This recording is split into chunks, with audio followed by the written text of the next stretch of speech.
very serious risk of foreign currency fluctuation. If you look at what happened, you know, these Kenyans had not witnessed in a long period of time. That is why we thought external borrowings are always very good. But external borrowings have their risk. The risk here is, what happened last year is by January last year, or by December 2023, we had external debts of 6 trillion. And by shilling just appreciating from 160 to 130, that debt has come down from 6 to 5 trillion. What is the effect of that? First, you are saving on the, if you are paying the principal amount, you are paying less. Way less. A sixth less. But again, interest charged is also less. So if that continues over the period, you save quite a lot.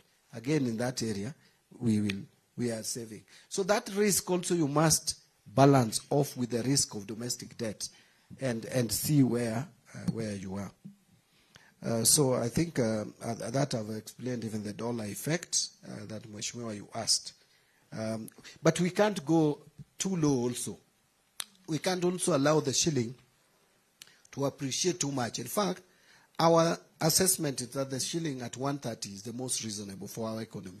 Because if you make shilling too strong, then you also discourage exports. And the moment you discourage exports, you will not have foreign exchange reserves. And you will be more exposed because now you don't have the ability even to pay your debts. So we have to balance it in a way that promotes exports and also manages imports. So you can see both exports and imports have been going up with 130 shillings or 129 shillings. That is a clear sign that that is a balancing rate that we should maintain.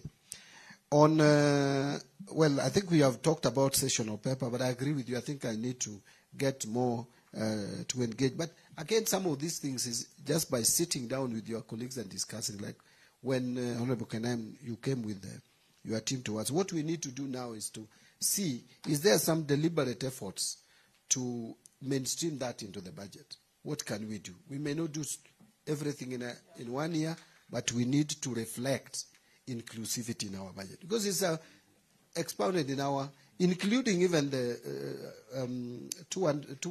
Article 201 on public finance, talks about inclusivity. It's a constitutional requirement.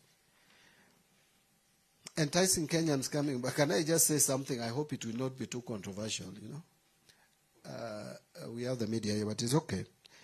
This is what I've been saying. If we cannot fight corruption and root it out, we better allow people who have got this illicit money to invest it here.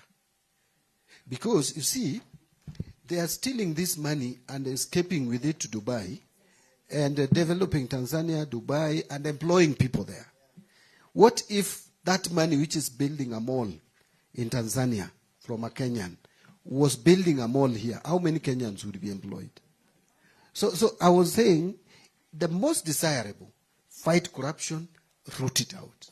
If we fail, then allow it. And tell people, if you find a way, we will look for you somehow. But if you escape, just put it here. We will not follow you. If you escape with the ng'ombe, tutakuruhusu uchinje ng'ombe na sisi zote tukule. Badala ya escape with the ng'ombe to the bush and you allow hyenas to eat it there. But I hope that is not going to be very controversial. But yeah, but it will be. So we need to. But again, but there are also Kenyans who are doing good investment out. We just need to create a conducive environment for that investment. Equalization fund, I can't agree more. Arrears is there. The only challenge we have is the fiscal space. And again, now when you put it in a way that it is not meeting its objective, then I don't see why. And always reducing arrears. But we saved this financial year. I made sure that we didn't reduce the equalization fund. There was an attempt to reduce the equalization fund again, and I said we can't do that. New formula on sharing, I agree. We must look at the formula This thing of saying where people don't live should not get money. You know, everybody needs, hata kama sisi ni watu watatu. We drink water the same way 10 people drink. So they may drink more, give them more, but make also water available for us. So just saying that an area should not get allocation because they don't have people, give population a percentage, but it should not be too much. Give area also a percentage, commensurate with it. Give all other factors, including poverty index. Single treasury account, I think I've already mentioned this. I'll make sure. In fact, my PS is leading this to ensure that it is implemented. Public debt, high interest rate, crowding out, I think this I addressed. I have an advantage of broad-based government. I think I have an advantage of the confidence of the people of Kenya. I need to take advantage of that, yes. I agree. Reducing public participation budget. You know, Honorable Makali, it is true. Parliament has a role to play in budget process. This time, we know that the 2010 Constitution made Parliament budget-making body. And so, yes, the executive has the responsibility. They have a manifesto to implement. We have more advantage in terms of expertise to come up with what should be the most desirable budget. But for equity, there is need for people's representative to come in. And so there is need to have some allocation. And when actually we went to the US, this money we call public participation, it is my creation. We went with Honorable Mutava Musimi to the US, and we were told about this terminology that has now been abused of pork barrel. It is not a crime. In the US, it is recognized, the pork barrel. And that is where we got that terminology. And when we came back, I insisted to Honorable Mutava that we need to implement it. Now, there has been money for public participation. Unfortunately, there has also been abuse. And that is, I think, what... And this abuse, honorable members will allow me, it did not start recently. It has been there. Sometimes you do budget, then last minute, we used to complain with Honorable Makali here. Last minute, the chair comes with figures altered. I hope, Honorable Atandi, you will not do that. Figures altered. In fact, sometimes we used to get shocked on the floor of the House. These are not the figures that we passed. And now you are told the president has said. You know, you have no way of walking to State House to confirm and verify the facts, and you take it. And by the way, most chairs, if not all, have that unlimited access to head of state. So you would imagine that they have consulted. And you are members of that committee. You don't know. Now, you people had put the budget, but it was altered, the public participation. A lot of money were put in it. It was 18 billion, I hear.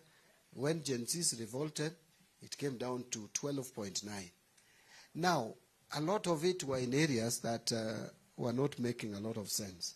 So the head of state, when we met, and actually it was brought by the CS Roads, that look, I have a budget here, which I don't know where it came from. My people don't know where it came from. It came from your people.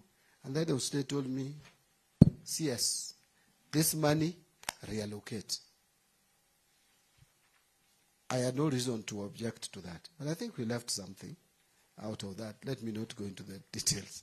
But public participation, I support. We need to still have it. Make sure that the counties we have identified, we give allocation so that there is that affirmative action. So it is something I support. I'm sure when we'll get to budget estimate, tutaangalia hiyo. NGCDF, I made a promise. Unfortunately, I expected some external finances to come. In fact, even when I spoke in Naivasha, I said we will release the money, and if we get some external finances, I'll even do 2 months. There was a month I was supposed to do 2 months. But I only did one and didn't do the 2 months. Why? Because the external finances have not come. Actually, up to now, I'm waiting for some disbursement either this week or next week. So that is the challenge. We have actually been struggling with domestic finances. IMF did not give us the 9th review money for the ninth review because we didn't go to the ninth review. There was no time. This program is coming to an end on fast. We are losing about $780 million out of that, which we had factored in our budget. We are also, the World Bank has also not disbursed. There is this bill which you people still have, Parliament have, the conflict of interest and the social protection bill. Once those things are off the table, then World Bank will disburse. I have not received that money. So what do? The little money that I get, I balance off. Counties now have not been paid for January and February. And CDF as well. And GAF, I think 50%. So what I intend to do is the moment we get this money, I will make sure that the money is disbursed. It's not out of my liking. Sometimes you sit down and ask yourself, I have received 200 billion. In fact, that is probably sometimes the highest we get, maybe 210.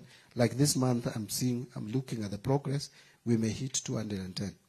You get 200 billion. This 200 billion, number one, you have debts to pay. Like January, February.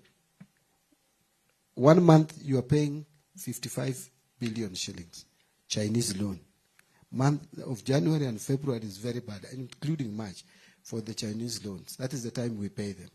So you have 55 billion to pay. After paying 55 billion, you have won 145. The salary has now gone to 80 billion per month. You pay that salary to the staff, then whatever remains, you have the counties to release money to. You have security operation in Samburu. You have to release money to. You have, so you find you have literally no space. What do? You say, okay, let me keep this waiting. When we get money, we'll release. Not that I am underplaying the role of CDF. The moment I am, okay, we will release all the arrears. Remember, this financial year, we brought forward 13 billion from the other year, which we cleared. That is the first one that we cleared paying.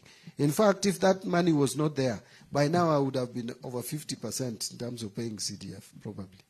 So, but we will make sure that before June, we clear all the CDF allocations and GAF.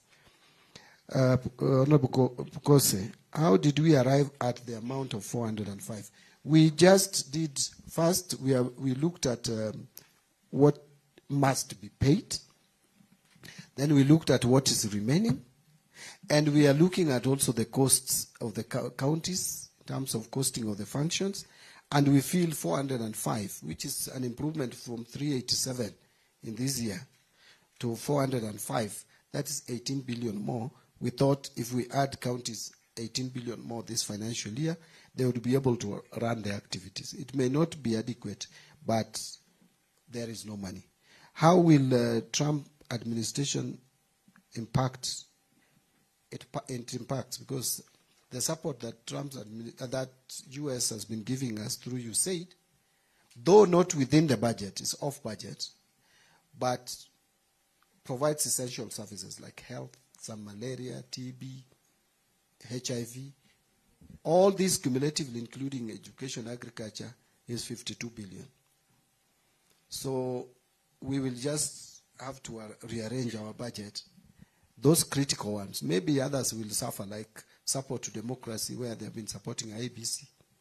Those ones we may suffer, because if you know you have priorities, people have to survive, and whether you need to give civic education to electorate to know their rights to vote, and support to advocacy of the people who have been holding counties accountable. By the way, they have been doing a very good job. Kakamega, they have supporting Kilifi, and all these counties where the citizens are given some training on how to hold counties to account.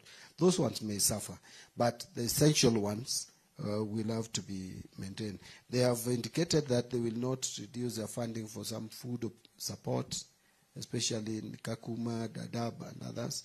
They will also continue supporting some infectious diseases. Should Ebola strike us or something or another COVID, that they would still come in. Immunization, I need to check that. But they are cutting their programs from 100 to only 15. A global fund, yes. Actually, global fund, which again, the global fund is supported a lot, largely by the US. So I had the team from Global Fund yesterday in my office. They have not indicated that there is a cut yet, but they are also worried. On the issue of why pending bills is not appearing, you know, we have been operating on cash basis of accounts, where we expend everything and expenditures at cash level. So you buy something and you have not paid for it, it is assumed that Kenya has not even bought. So the pending bills has been just notes to the account. Now we are going to accrual basis of accounting, where every commitment must now be recognized in the body of the accounts.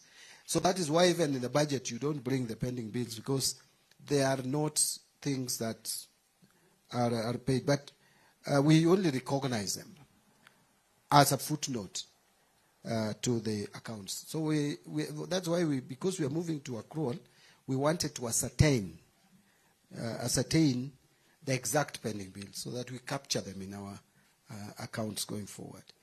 A lot of it was also fictitious, so we couldn't just bring all that garbage to the system. So once that is completed, then now pending bills will form body of our account. You know, the way we have been accounting is very interesting. The way you expense this water is the same way the government expends motor vehicle. Once it's bought, it's expensed. Yet a motor vehicle has a longer period of, contributed to the economy. And you also asked about the pending bills that the county governments have to national government agencies. By the way, you find like KEMSA, we have to recapitalize KEMSA. You've just helped me allocate 1.5 billion to recapitalize KEMSA. Yet counties owe KEMSA. So we agreed, actually, I requested the head of summit, the chairman of the summit, His Excellency the President, that we must now enter into an agreement with counties on the issue of KEMSA, so that it forms part of an agreement. If they cannot be paying KEMSA, then we should find a system of getting that payment done at the CRF account, so that it goes, because we cannot be recapitalizing KEMSA forever, yet it is owed a lot of amount. And it happens, it runs in many other. You recently saw what happened when Kenya Power attempted to enforce payments from county government of Nairobi, and you saw the ugly incident that we witnessed. I don't think we should see that. Treasurer, because that is what the chairman also called you, treasurer of the ruling party.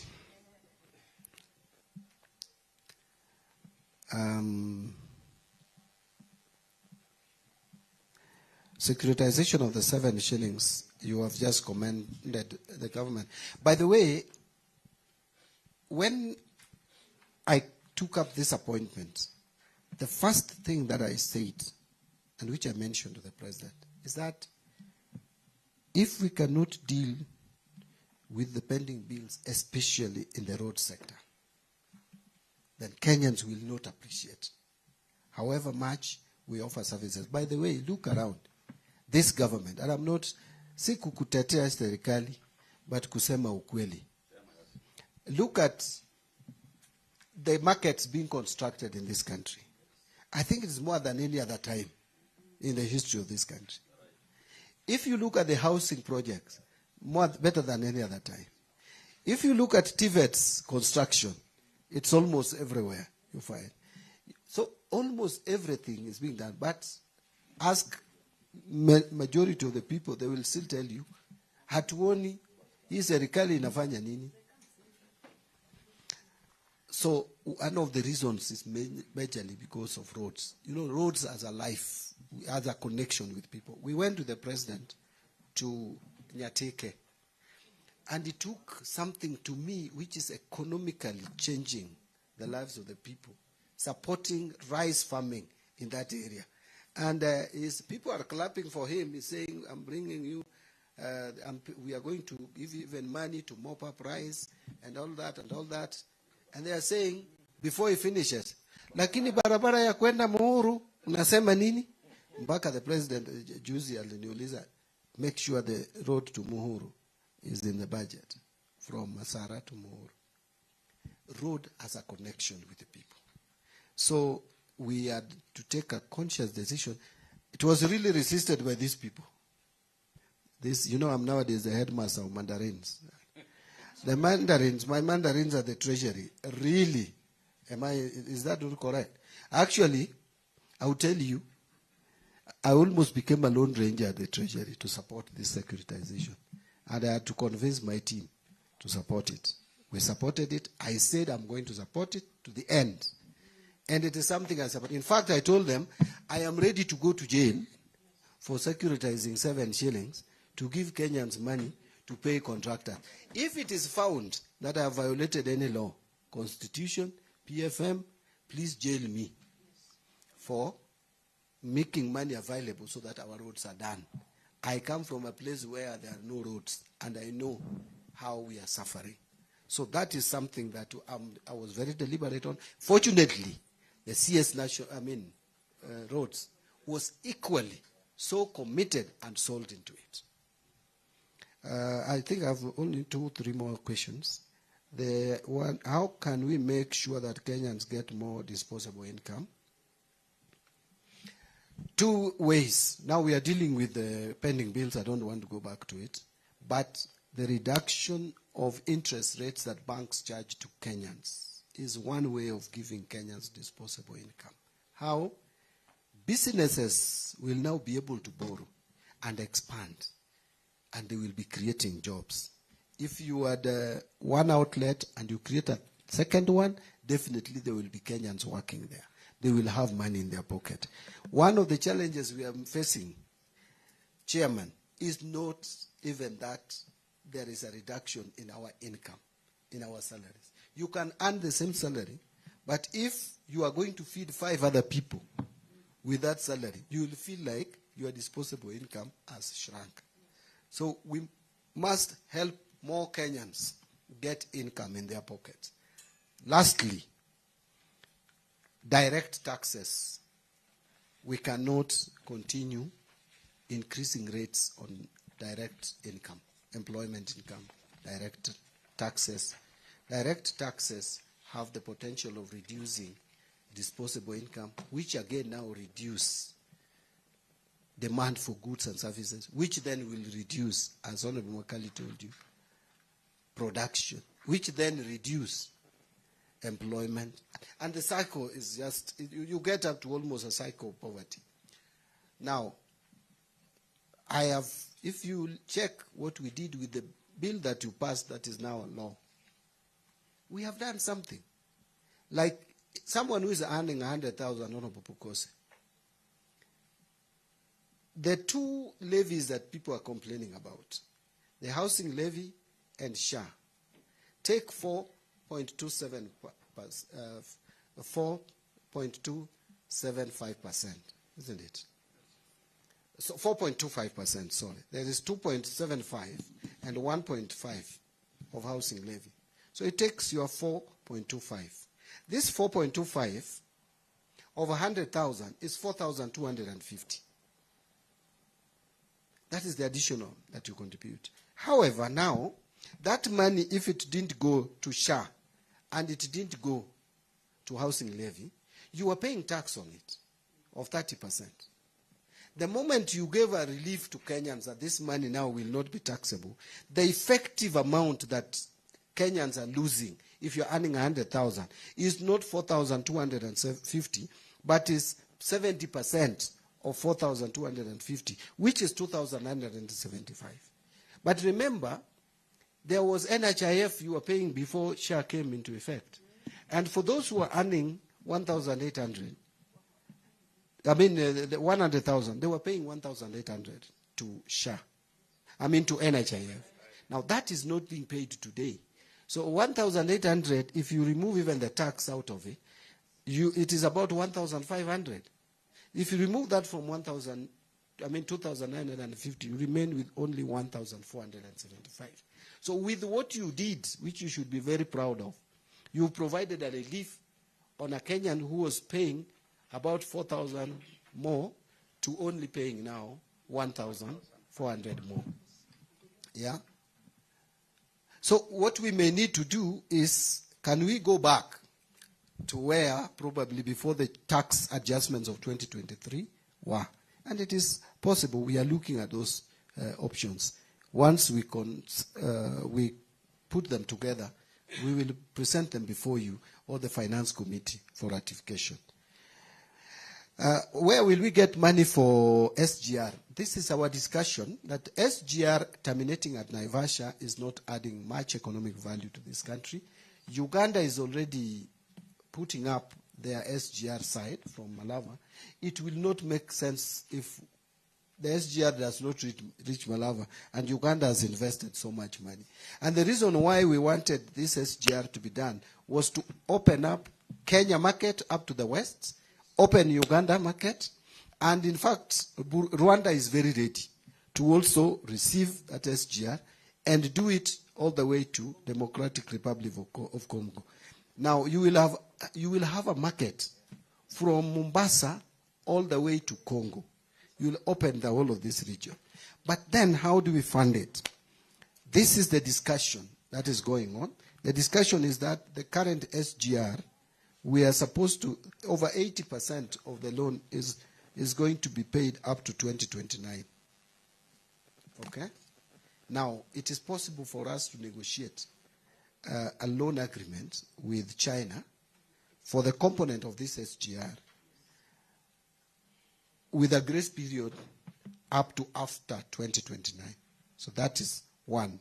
But we only want to source for about 30% from Exim Bank as a loan. The discussion is still ongoing. The other 30%, we want it to come from GOK funding, most particularly Railways Development Levy. And again, Kenya Railways can, if they cannot get this 30%, they can securitize, because they are receiving 45 now. The RDL has gone to 45 billion per year. They can securitize it. Then the last one of 40% should be through the consortium of those companies, Chinese companies. They come together, put their money. They will be charging, of course, for the use of the railway to pay back. So these are negotiations that the Ministry of Transport is leading. Now, on Mau Summit Road, or Rironi Mau Summit, this one from the discussion is around PPP. And I think the progress is very advanced. We want to do PPP from Nairobi all the way to Njoro turnoff. That is what has been agreed on. There are people who think we should go all the way to Mau Summit with PPP, that it is still economically and commercially viable. There was the discussion that after Njoro turnoff, that now it is not economically, because the PPP, they will not come and put money if it is not economically viable or commercially viable. So from here to Njoro, the discussion is ongoing. There are so many interests, that is what I hear, or people want to put their money. The government has just to get the best out of it and make money also, because these people will be making money, so that we don't make mistakes that we almost made with the airport. But this one is a PPP. After Riron, if it terminates at Njoro, then we must make sure that we do that 40 kilometers. Because again, if we crowd the traffic, goes from up to Mau Summit, the traffic is still very heavy. So if you just do it to Njoro, then you'll have a problem ahead. So we are thinking of, if we cannot get an investor who does all the way to Mau Summit and only terminates at Njoro, how then do we finance the remaining 40 kilometers to get it to Mau Summit? And then after that, now the traffic starts getting thinner in all directions. Also, counties take a cut. Well, I agree, but Ochieng also had a point that counties have limited space to raise money on their own. And that the money that we are raising is actually, ONSOS revenue is still struggling. Of course, counties with also their problems. We are coming up with a system that is integrated as a harmonized system, but they are resisting still. So we are negotiating with them to agree, because we also don't want to appear like we are loading onto them. to understand that we need a uniform system which helps collect revenue across the country, so that we don't have one system working here, another one working there. Let me end my presentation, Chairman, with the issue that you raised. The fiscal space and the maturing loans. My understanding and position of the numbers that we have is that Kenya, our debt sustainability is still okay. That Kenya does not have a problem repaying its debts, but we have a problem of maturing of the debts. Kenya has a debt curve which is very heavy at one point. There is a point where the peak is very high, like Mount Kenya. Unfortunately for us in this room, we are in these offices when we have just hit the tip. We have just come to that point where maturing of debts is at its peak. Some people made decisions somewhere. Maybe some of us were part of it. I was in Parliament then, and we approved all this. Of course, some of us spoke, but that was as far as it went. Some of the people who made those decisions are around in this country. Now they are speaking like saints or angels. But they are not in office, so don't blame them. They will always tell you they did the right things. However, Chairman, I want to ask.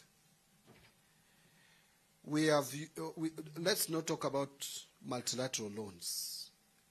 We have the total, the domestic loans, I want to leave aside, because the domestic loans, we actually refinance. And now our rates are even cheaper. So we are taking cheaper loans to retire more expensive. So it is okay for us now. But the external financing, out of the 5.09 trillion that we had of external loans by January, 2.83 is in multilaterals, which are basically concessional loans. But there is 1.09, which is under bilateral loans, not very expensive. However, 665 billion out of this 1 trillion is to China, which China helped us do a lot of infrastructure, so we should not condemn them. But this loan is very expensive. Unlike our domestic debts and Eurobond loans, this is a loan you don't refinance. Inakuja na unalipa interest na unalipa principal. And you pay about 120 billion in a year on this Chinese loan. So it is a very expensive one. It comes every year, January, February, March, problematic for us. Now, I want to take you to where there is a problem. Where there is a problem is commercial loans of 1.17 trillion as at January. This amount, over 800 billion is now Eurobond. Billion is now Eurobond. Over 800 billion. But let me just, and then about 325 is syndicated loans. The syndicated loans are the most expensive. They are 12% to 14%. These are loans that people go to when you have a cash crisis. It's like Shylock. Sorry, I hope you people don't mention this. You know, they also help us at times. So, now, we have, before the Eurobond of the latest, we had 6.6 billion US dollars of Eurobond. Out of this, only 1.5 billion is maturing after 2034, and it is maturing in 2048. So between 2034 to 2048, you have no Eurobond to pay. But 5.1 billion has to be paid between now and 2034. 900, 2027, 1 billion, 2028, 1.5 billion, 2031, 2032, 1.2 billion, and 2034, 1 billion. You can see how it is. 2027, 2028, 2029 unapumzika kidogo na 2030, 2031 you have 1.5, 2032 you have 1.2, 2033 unapumzika na 2034 you have 1 billion. 5.1 billion to pay US, and this is US dollars, not Kenya shilling, in this period of time of about 9 years. But isitoshe, out of that 325 billion, which I told you about, Chairman, of syndicated loan. Now listen to this. Yes. But don't repeat it again. I will be quoted as having called them Shiloh. They are not. They are. Now, out of this year alone, September, there is one of 200 million US dollars. That September, there is another one of 75 million euros. Then October, the following month, there is $646 million. If you add this total, it comes to about $952 million. That's almost $1 billion, meaning about 130 billion payable this year. And then you have them up to 2030. Beyond 2030, we don't have syndicated loan. That is where we are. So what happens? All of us must work together to pay this money. You can't run away from them. And you know, I'm brought into office just when we are hitting this tip. You know, sometimes I ask myself, this economy has been somehow okay, and no one offered me the opportunity to serve as CS National Treasury. Then you come and put me on Mount Kenya, and I've never climbed any mountain. So that is where we are, Chairman. And I know with the working together, because we have a responsibility here, then we will be able to surmount some of these challenges. Because challenges is part of human life. Yeah. Thank you. Thank you. Thank you. Thank you very much. Members, we've come to the end of this session. And before we conclude, I think our director for PBO just joined us. There was something I was asked about counties. The pending bills in counties is ranging to almost 190 billion now. It's another area of serious concern. I just, because I was asked, I should have mentioned it. Sorry, Chairman, for interrupting. Thank you, thank you. I was just saying that we were joined by our director for PBO when we were in the middle of this meeting. Let me allow him to just introduce himself or say something. Thank you, sir. My name is Dr. Masini, Director of PBO, and I'm glad to be here. Thank you. Thank you, Doc. Now, we also have one of our new members, the MP for Laikipia County. Thank you, Chairman. Jane Kagiri is my name, County MP Laikipia, suffering from severe flu. Nobody should touch this mic after me. Thank you, Chair. Thank you. Thank you very much.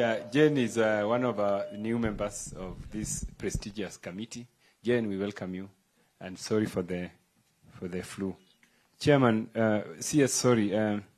Members, I think we all agree that whenever the CS appears before us, there's a lot of benefit that all of us have gained.